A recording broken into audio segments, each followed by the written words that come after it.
Welcome. This is episode 6 of the No Name Podcast. We have no idea other than sitting around when talking with people that we like. Greatness doesn't need a name. Is that podcast name been taken? Greatness doesn't need a name. Thanks. I appreciate that. Yep. So we have Thomas Graves, also known as TJ. He's the head baseball coach at Eastern High School here in Louisville, Kentucky. Has a tremendous resume from the baseball world. One of the best coaches in the city. There's a handful of really great ones, and he's in that handful. So, and a personal friend of mine. So, Thomas, welcome. Jimmy, it is an absolute honor to be on with you. Me and Jimmy have been through it, and it's great to see Jimmy excelling in this world. And I could have called it 15 years ago. I don't know about excelling. Excelling. Are you kidding me? Look at this place. I'm just loving life, my friend. We've come from, way back. We started, what did we decide, about 15 years ago, teaching together? Teaching in the trenches of middle school, JCPS, and now look at us now. Look at us now. I think the biggest, so we've made a couple really good, we've made plenty of bad decisions, but I think you and I both can agree that we've made at least one really good decision in our life. And I know where this is going. Where's it going? Who we married. Yeah. I am a PE teacher at the end of the day, and Jimmy is a great teacher and coach, and look at him now. Yes, look at me now. I don't know. I'm not sure how I feel about that all the time. TJ, so give the viewers, who are you? This would be a great time to plug what you are doing there at Eastern High School, and I'll try to pull a couple things of it from your past that we might be able to go down a rabbit hole. Yeah. So I started teaching and coaching after my playing career was over. I played Frontier League baseball, the lowest of lowest professional baseball. You got paid after college. I theoretically got paid, but it wasn't a lot. So you were a professional baseball player. I was a professional, and you could never take that away from me. Started coaching afterwards. I got involved in strength conditioning with the Chicago Cubs, actually, and fell in love. Quite honestly, fell in love, and that took me back to coaching baseball. Fell in love with Lindsay. Yeah, my wife. Okay. And so I got away from the strength conditioning, got back into coaching, and fast forward, that's why I'm in Louisville because of that. So started teaching at Frost Middle School, worked my way up. Now I'm at Eastern High School, teaching, coaching, and loving life. Yes. Very successful team. I know this year ended less than what you wanted it to end. No. Last year was the one where we ran into the extra innings, right? Last year we made it to the Elite Eight state tournament. I had to bring in my number 2, the first game of the year, first game of the state tournament. Went to extra innings. He pitched too many pitches, so we couldn't bring him back for the second game. As God is my witness, I feel like we were getting our fingers measured for a state tournament or championship ring. If I don't have to do that, I think about it every day. I will still document the fact that I think you'll win a state championship at Eastern High School before you retire. I would think that's 100% chance if my wife doesn't make me retire. If she doesn't make you retire. By the way, that is a question I have for later on. But I do want to bring up and I think this is true, or at least some elements of it are true. One of the concessions for getting out of strength and conditioning was getting land in a 4-wheeler. Yes, I got land and a 4-wheeler. We were also supposed to live in Cincinnati, Ohio, and that didn't work out though. But yes, I said I need hunting land and I need a 4-wheeler, and she got me both of them. That's kudos to her. Yeah, TJ's a big hunter. Sam Stone was on here last week. He's a big fisherman. I don't have the same desire to go out into the woods like you all do. I don't know if I've lost that or just never acquired the taste. Well, you're more of a people person than me. Fair enough. So I like to be alone, and that hunting is perfect for that. Always alone. You don't act like you're not a showman. I don't love people as much as you do. That's fair enough. I think I'm becoming more select on the people that I love these days. So if I do invite you over for a gathering at my pool, it's because I actually like you. Yes. And there's a chance there might be one or two other couples invited at the same time. Yeah. All right, TJ, this is most of this is about business, which you will probably relent at the fact that I say that, but it's about leadership. Everything we do in life is about leadership. How you lead yourself, how you lead your family, how you lead your team, how you lead your classroom, how you lead your business. So I want to ask you a couple questions I've asked everybody, or I've started to ask everybody. First thing is, like, what brings you peace in this world? What makes you happy? What makes me happy? What a loaded question. I genuinely love helping people, and I think that led me to coaching because I early on in my life, I found baseball. Mm-hmm. Baseball was it. Baseball was all I knew. Baseball was all I loved. I was going to play in the big leagues for 25 years in my own head. Right. And I started chasing that goal, and I worked my tail off to get that goal. Didn't achieve it. But I had to stay with baseball afterwards. And I feel lucky enough to find something I'm passionate about in baseball, and then also finding something passionate about helping people, and combining those with coaching kids and helping them along the way. And it's a marriage that I hold dear. I genuinely love coaching baseball, helping kids, and I'm passionate about it. And I think that helps me lead. You talked about leadership, but that helps me lead because it's authentic. I'm passionate, I'm energetic, and I'm authentic. With that, I'm not fake anything. Right. I genuinely love coaching. Right. I genuinely love what I do. And I think people gravitate to that because teenagers can pick out if you're fake. Oh, they know. They know if you're faking it. They know if you're real. And so this is a rabbit hole. I've been reading and listening to a guy by the name of Gary Brecka, and he brings up the idea that the most attractive thing in the world is a frequency that people give off when they're authentic. I don't know how you measure that. Dude, you hit it on the head. That's a great point. I mean, people feel it. You if somebody's authentic, if they're real. And that's true, man. I hope I'm giving off the right frequency. Yeah. I would say you are. You're a magnet to people. For people. I hope. I genuinely just attack everything with energy, passion, enthusiasm.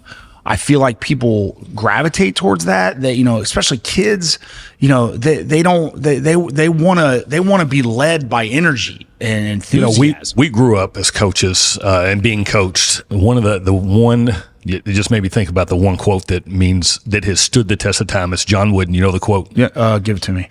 Oh, don't worry about your character. No. Oh, they won't care what you know until they know that you care. 100%.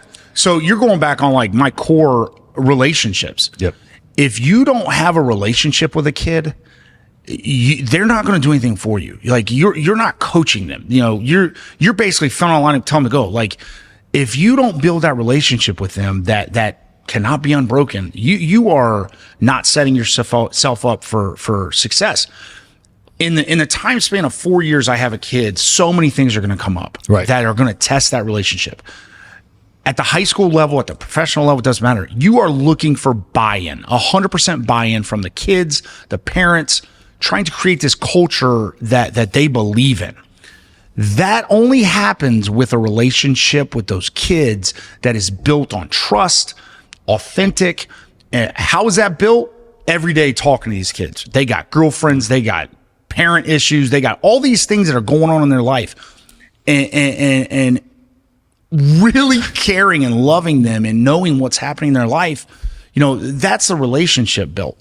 And then on top of that, you learn what motivates these people and these kids. Like you learn, I can yell at this kid. I can get after this kid. I got to hug this kid. Right. I got to coddle this kid. I can't yell at every single kid the way I do with them. So if you don't have that relationship, if you don't know what motivates them, if you don't know what gets them going, you're not going to reach full potential. Like it's just not. You're not going to get 100% buy-in from everybody. No, you're not. You're never going to. There's crazy people out there, but if you create that culture and that relationship and that all built on trust, you're going to get through those take him out of the lineup, take him off the mound. Yeah, because he trusts you. He believes. He believes in your system. He believes he's bought in. He knows you love him. He knows you love Eastern High School. Now, you have teed me up to turn this into a business conversation. You realize that? I can only speak on what I know. There's a book I read. I got to remember the name, but it's called A CEO Does Three Things: culture, people, and numbers. Yeah. That's what baseball coach. That's what all coaches do. That's why coaches do. You see it translate all the time. They're a teacher or they're a coach. They're a great teacher. They become a principal. 100%. Yeah. I think, Jimmy, you have cracked the code with a lot of people are looking for. Like, your secret sauce is you were a teacher and coach first. And you learned all those skills and you learned all those things first, and then was like, hold on, I could take this into the business world. Right. I could do the same thing. And I don't think I could articulate that so clearly. But people will look at this and like, oh, you're talking to a high school baseball coach. Well, you take those leadership qualities and go into the business world. Like, dude, it ain't hard. Yeah, and not everybody has it. Not everybody wants it. No, and I think going back to the energy and passion, like if it's fake, what are we doing? Right. Exactly. If you're forcing yourself to do this, what are we doing? So we got on. I think we diverted a little bit. I asked for peace, and I think you went to purpose. Yes. What's my peace, man? I love. If I said, "Hey, TJ, today is the most stressful day in the world," and you just want to like disconnect and go to the most peaceful situation in your life, where would you go? Captiva, Florida, on the beach, sand. That you probably don't want that answer, but that's the answer. No, I love that answer. I think I don't know that. I think mine would be any beach. I don't. Yeah. We like beach hopping. We like seeing different places. Captiva sand's really hot. Then you put up a tent. Okay. And it cools off the sand. All right. You can't have it both ways. Yeah. The juice is worth the squeeze. Do you remember when we went? It was like end of August, and you're like, "Dude, you can't walk on there without shoes." I was like, "No." I was like, "I'm going to do it. I'm going to do it." It's that dark sand, dude. Oh my! It's dark sand. The heat just penetrates. All right. So, what about Captiva that you love? Nobody knows about it. Not a lot of people know about it. Okay. And it's secluded. You can't. You can't go to McDonald's. You can't go. It's my paradise. It's your paradise. Hurricane Ian went through there, 3 years ago? Yes, destroyed us. It's all right. We're rebuilding. Is it came back pretty well? The island has gone great. Our place there has not gone great, but we are sorting through it, and they just started the remodel 2 years. All right. I'm gonna do two shameless plugs during this. Number one is, did the pontoon come back? Yes, he's back. He's back in business. What's that dude's name? We gotta find the name of the guy that drives it, dude. Gosh, why am I? I forget his name. I hate that I forgot his name because he's one of the most nice guy in the world. He is. I think he's a retired firefighter. Yep. And so he has a pontoon jackpot, and he literally goes like every 50 yards on the beach, pulls in, sells probably $200 worth of hot dogs and ice cream, and then goes to the next spot. It's awesome. And I think he does it every day. He does every day for like 4 hours and kills it. What's your favorite restaurant on the island? Monkey Duck. Monkey Duck. Monkey Duck. It's right on the island. You can have your toes in the sand, and it's in your backyard. It's in my backyard, but you can eat whatever you want with your toes in the sand. Sign me up. When you all go there, do you walk around the front or do you walk around? We do walk around the front. Yeah. It's a easy access. I love how close you are to that. It is. What's the name of that street? The wing? No, you're on. We are on Whiteman. Yeah. Whiteman Lane. What's the one before? What's the one for? I don't remember the name. It's a great spot. We've been there. I think Jennifer and I have been there. Have I told you about you remember North Captiva? North Captiva. Jimmy thought he was going to Main Captiva, signed up, and he screwed up. North Captiva is off the grid. You have to take a boat over there. He's got the kids, he's got the family, and had no clue. The guy calls me and goes, "Hey, this is whatever his name was," and he's like, "How are you planning on getting there?" I was like, "Well, I'm going to go to the southern part of the island and drive north." Yeah. Well, Jimmy, if you know Jimmy, it's classic Jimmy. Full of heart. You can't teach it. And he screws up every once in a while. Big on the Beach was the name of that place, right on the airfield. So, all right. And so you're a coach. The other thing I asked for peace, purpose, and profit. For you, what does it mean to be profitable in baseball? Like what are your metrics, your big Jimmy, wins? That's a phenomenal question, because this year you go back 5 minutes, you said it wasn't what we thought it was, or it wasn't as successful as you thought. So you're defining success. What's success? If we define success every year as the state champion, there's one state champion. Right. Okay. So are you telling me there's only one successful team? Absolutely not. No, it's not. It's not how you define it. So last year we make it to the Elite Eight. We win the region championship, beat St. X.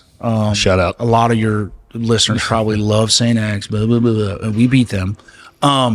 We move on state tournament, go to the Elite Eight. Unreal run, unreal season. As successful as you could define it. This year, we lose in the first round of regions. We probably were more talented this year than we were last year. So after the season, I'm like, man, what a disaster. Holy crap. How did we get here? What did I do wrong? Daggone it. What can I fix? And depression set in. And then somebody in our neighborhood asked, hey, I don't have a lot of things in common with people in our neighborhood. So the only thing they asked me is, how's the season going? How'd the season go? How's the school? How's the team looking? You can tell when you're walking around the neighborhood when people don't understand your family's dynamic. Right. So I answered that guy. And as I'm answering that guy, I was like, man, I'm graduating 16 seniors. They're all going to be great husbands, great fathers, great employees. And I looked at him, I was like, man, I think it was pretty successful. And he kind of looked at me. I'm like, yeah, I know I'm getting kind of motivational here, but it's truth. Yeah.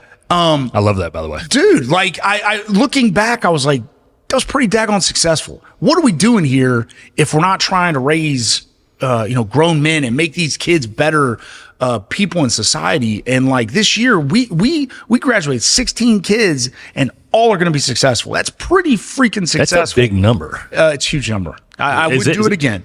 Is that left over from COVID or no? Well, two were left over from COVID, but we had six. Not that the kids were left over. I'm just saying like a residual impact of COVID. They loved Eastern High School. Yep. Number one, they loved Eastern High School baseball. They loved the team. They loved being around it, and they all knew their role. How long have you been coaching? 15, 16 years. Most of these kids probably have been following you and Eastern High School baseball for at least 10 years. Well, the best part is like now guys that, kids that went through our camps are now coming to our school. So I've seen these kids for a long time, and now I get to see them in high school. That was fun. But answering your question, like success, like for me, obviously I want to win baseball games. Right. I want to win a state championship more than anything. But success is having kids graduate and becoming better men and better people and seeing them do that. That is successful. That is the purpose. That is what it's all about. So I still use this analogy with our sales team. It's not about the wins and losses. It's about your mindset and what you do on a daily basis. The wins will take care of themselves. Yeah. Jimmy, you literally told me 15 years ago, it's a process. It's a process. It's a process. But I was talking about our grass. Our grass sucked, but you told me it's a process. It's a process because I wanted it built in a day. I wanted it now. I wanted it in a microwave. Why is this not looking good? Right. And you literally said, dude, it's a process. Chill. We gotta put love in it. Yeah, it's going to take time. Results oriented versus process oriented. Yeah, period. Exactly. How do you monitor that? Like if you're going through the season and you're let's say you're 5-10 and you're like, man, we're still doing all right. Like what other metrics are you looking at other than wins and losses? Because you can't quantify. I raised a good or qualify. Right. Quantify. I raised a good kid. Right. Yeah. But graduation rate's huge. Huge. Yeah. I think knowing where you started is huge, and knowing who you're working with. But going on through the year, knowing if these kids are getting better or not, if the process is moving along, not worrying about those results. We coached some bad teams at Southern. Me and you, we had bad teams at Southern. We had good kids. We had great kids. We had bad teams. Yep. and staying focused on. We used to pick one thing every game to get better at. Right. All right, we're gonna be very good at leads today. Jimmy, watch their leads. Yep. You remember this? Yep. And that's how we quantified yeah. success, because we worked on leads that day. We're gonna have really good leads. Well, then you were like, well, what if we don't get any hits? We're not very good. We're not Right. getting on first. Well, we're going to get hit by pitch. Okay. You know, yeah. We worked on bunt singles. Bunt singles. We worked on one thing each day that we were going to get better at in that game. Not worried about the freaking win and loss, because we knew 90% of the time we were losing. Yep. But we were going to get better at one single thing every day. That's success. You know what? Talking about that Southern team, I always go back and think about it. Like Coach Burns, who's the athletic director there that you took over for,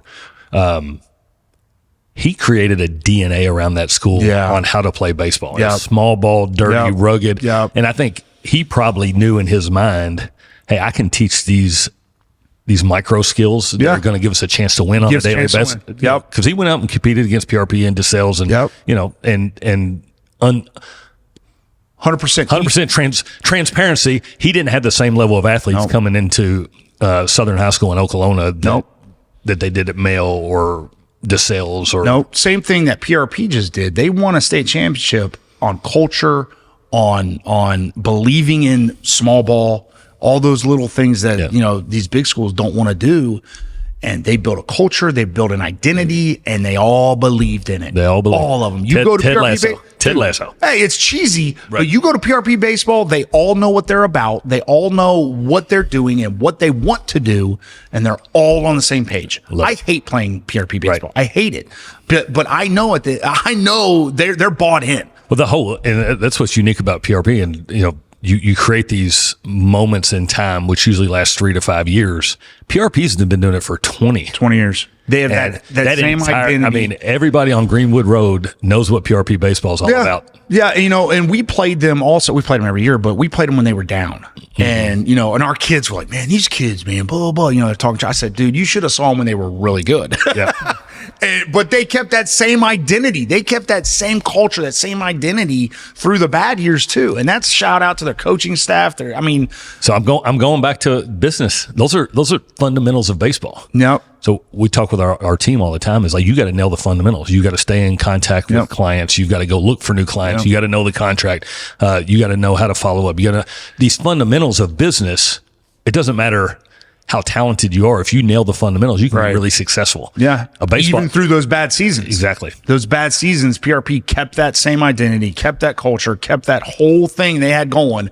And they fast forward, they won 40 games. Well, they started, I think for a little bit of time, they started to measure their results based on if they won a state championship versus maybe they lost.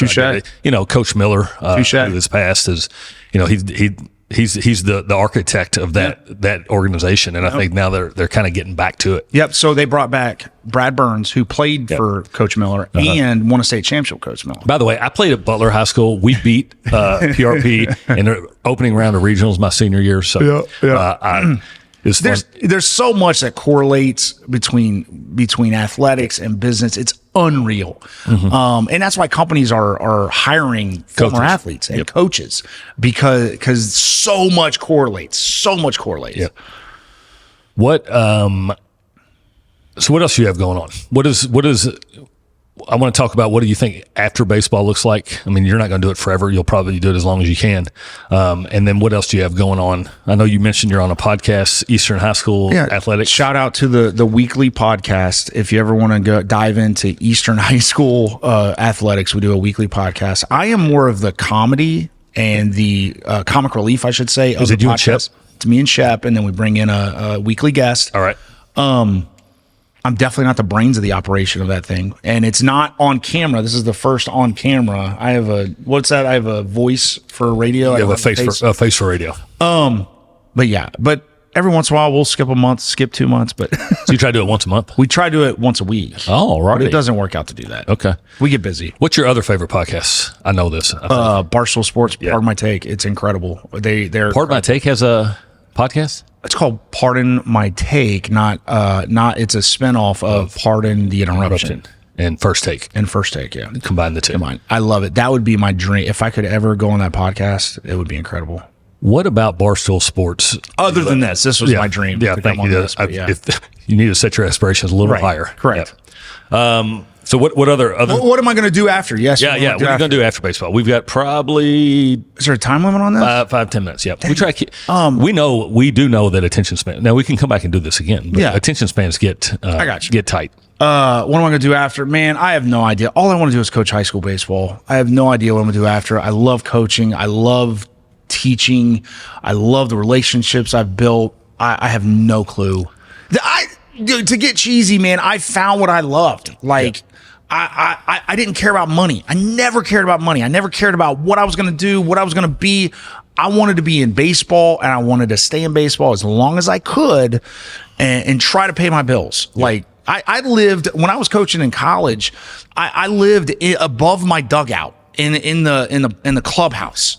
I took my wife back. I know about some of your other living situations. Yeah, I love those living situations. Weren't great either. My first date with my wife, I took her back to the clubhouse above the dugout in Shout out to Carson Newman. In Jefferson City, Tennessee. I take this beautiful woman back to. I was like, hey, where do you go? I kind of live above the dugout right here. Yeah. I slept on a couch. By the way, that was just a hangout. It wasn't anything inappropriate. But I didn't care. I didn't care about the money. I didn't care about anything. I had my passion. That's what I wanted to do. I wanted to figure out how to do it, how to get paid for it. That's how to pay my bills for it. Right. There was no, so. Back to, old adages, if you love what you do, you'll never work a day. Oh my God. And that's what I do. And so if you ask me what I'm going to do after coaching, I don't know. That's a scary thing because that's all I do. That's all I know. It's all I want to do. So afterwards, I better be on a beach. I better not be doing anything. I better be on a beach. Why don't you go on a beach and coach coaches? I don't know. They do have a school in Captiva. If you're looking for a baseball coach, is it open? No, I don't know if it's open. You're gonna start dropping your resume down there. I will be the best beach coach you've ever. I would. Here's why I would be worried about coaching on the beach. I just feel like the clay composition would not be exactly like a nice firm pitcher's box. That's why you hire somebody. You hire somebody to do it. God, you said something I wanted to go down a rabbit hole with, but I missed my opportunity. I think. No, I don't think we want to bring up. TJ and I were roommates at one point. We were roommates. Very interestingly roommates. Jimmy was the greatest roommate I've ever had. Yeah, period. I don't know how many times I come on. You didn't make a noise. Did make a noise. He's the greatest roommate I've ever had. All right, 5 minutes. What's something, dude? I just love. I love how you inadvertently took us down the road of. I didn't. We never know what we're going to talk about. We just kind of rip stuff off. But the correlation again between you're the CEO of Eastern High School baseball. Yeah, and it's bigger than people think. People I think laugh at baseball coaches, football coaches, and stuff. But dude, when you're at a big school with and shout out to the East End, when you're at an East End big school, you have a ton of parental involvement. You have a ton of responsibilities. So it is a big job, man. We raise a lot of money every year. We've raised over 6 figures. We paid off our turf. So now, we don't raise that much, but dude, we're raising a lot of money. We have a lot of logistics. I got 55 kids on my team, 55 families, East End families that are high maintenance. They think all of their kids are Babe Ruth. Are we going to have to cut that out? No, they know it. I tell them that. I literally tell them that. Right. They're pit bulls. They're going to bite my head off. No, they know that. I'm not saying nothing they don't know. So yeah, it's a big job, man. And but you can't have a good program without parental involvement. So that juice has to be worth the squeeze. You have to have, you have to put up with all the crazies, all the high maintenance to have that parental involvement, to have that fundraising, to have the support that you have to have. Yeah. So I love it. They are phenomenal to me. They support me. And they do a great job with their kids. What is one thing like your time at Eastern was like, you know what, I'm never going to forget this, whether it was funny, whether it was inspirational, whether, I don't know about tragic, but I don't necessarily want to go there, but I can think about a few things that you've went through, being a follower of the baseball program and a friend of yours that be tough. What do you mean? Well, I mean, COVID, for example, I remember your kids not getting to play their senior year of COVID. So, I think that was probably because was Armstrong? Was Armstrong on that team? Yeah, that was the toughest thing because that was the first year that I saw all 4 years through. So I started with freshmen and they worked all the way through up. That would have been the greatest Eastern baseball team to ever be assembled. We had the returning 7th region player of the year, Andrew Delaney. We were going to be Tommy Henniger. I love Andrew Delaney. Wasn't he a Boy Scout? He was a Boy Scout. I loved it. Yeah. Shout out to him. We had Tommy Henniger, who eventually went to Ole Miss to pitch. We were going to be so good. And like, you talk about a culture and buy-in and all, those dudes were bought in.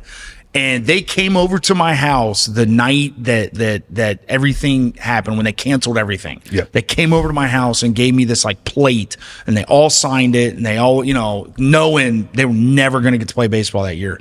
That was the toughest thing ever, is just taking that away. And everybody has their COVID story, but ripping it out of those kids' hands that they weren't allowed to play the game they loved. That was the toughest thing. Greatest thing, Braden Nettles with a base hit at St. X for the region championship, or at U of L, hits a little duck snort. He was having the worst year ever. Yep. Worst year ever. Greatest kid I've ever coached. Worst year ever. Like he was so good, but he was hitting like 220. Mm-hmm. And he came up, man on second. I think we were tied up. I'd have to check by that. He gets a little duck snort over the shortstop's head. And as I'm waving him in, and I got chills coming on, like, holy crap, this is happening. And he scores. It was the greatest coaching moment, greatest thing I've ever witnessed, is having that kid who was bought in, right, who was full-blown Eastern high school baseball, and having the worst year of his life, and freaking in the biggest moment, he comes in clutch, and we beat that team. It was unbelievable. I loved it for him, the kids. It was unreal. I've actually got that recorded on my phone. It was unbelievable. It reminded me, who the guy from LSU?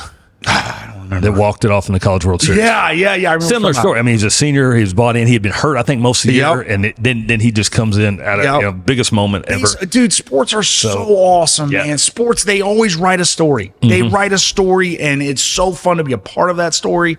And I can give you some background for all that, but that kid is unreal, and for him to experience it, he texted me later that night and said that was the greatest thing that's ever happened to me. That's awesome. How awesome is that, man? That's so cool. And you see them work, but you see that, but you don't see them working every day up to that thing. You only see the product. And he probably was in his head. He probably was just, gosh, that's an understatement. And very easily could have been like, why is this happening to me? I've worked my butt off. And then when the right time and the right place, and then all of a sudden, the starting pitcher, Jimmy Henry Craig, he's at Transylvania University. Uh-huh. Henry Craig, 3 weeks before that, came off the mound crying at me. He was crying because he couldn't throw a strike. Crying. He's our number one. And I was like, oh my God, he is crying. What are we going to do? Comes back the next game, can't throw a strike again.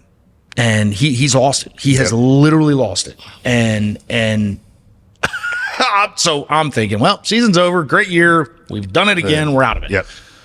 And he comes back. We start him. We threw him the first game of region to try to like get him jump started. Dude, and he had a little bit of success, and we got him out as soon as he did that. Yep.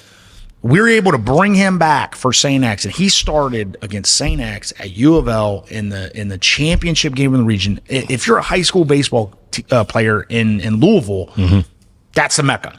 You've reached it. And he just absolutely dominated. He did. Dominate. And until the last out. No, did he go CG? He went complete game, dude. You remember you had 2 strikes with 2 outs. Guy hits a little flare over first base. Yep. 2 hit by pitch. I'm like, oh, that was it. I went, oh God, we lost it. Oh God, get ready. So I'd come to every one of the championship games, and I sat there and watched the game the whole time. And with 2 outs and 2 strikes, I stood up and got my phone out. Yeah. And there's a hit, and I recorded that. Put it down. So I sat back down for the last out. But Jimmy was such a good coach, and I think it tells your people, like, good coaches make good leaders. Jimmy was such a good coach. Jimmy was such a good teacher. This is not about me. I know. You go on a podcast, but that's why you're successful, man. That's why you're successful. TJ also went viral after that moment when he beat St. X. And I did. And if you want to see what the frequency of authenticity looks like. The whole time I'm saying, don't drop an F-bomb. Don't cuss. Don't cuss. Don't cuss. Yeah. But Yeah, man, I that was so fun. I want to do it so bad again. I want to go back so bad. We'll focus on the activities and the Focus on mindset. the activities. Cool. Yep. All right, brother. Well, man, Jimmy, I appreciate you coming by. I love Jimmy, you too, homie. I love you. Thank you for having me on. You're the man. You're successful for a reason. It's because it's all about who you surround yourself with. Yeah. I've surrounded myself with a really smart partner. So have you. Yeah. So Thank you, Jimmy. All right, brother. We'll see y'all soon. Bye.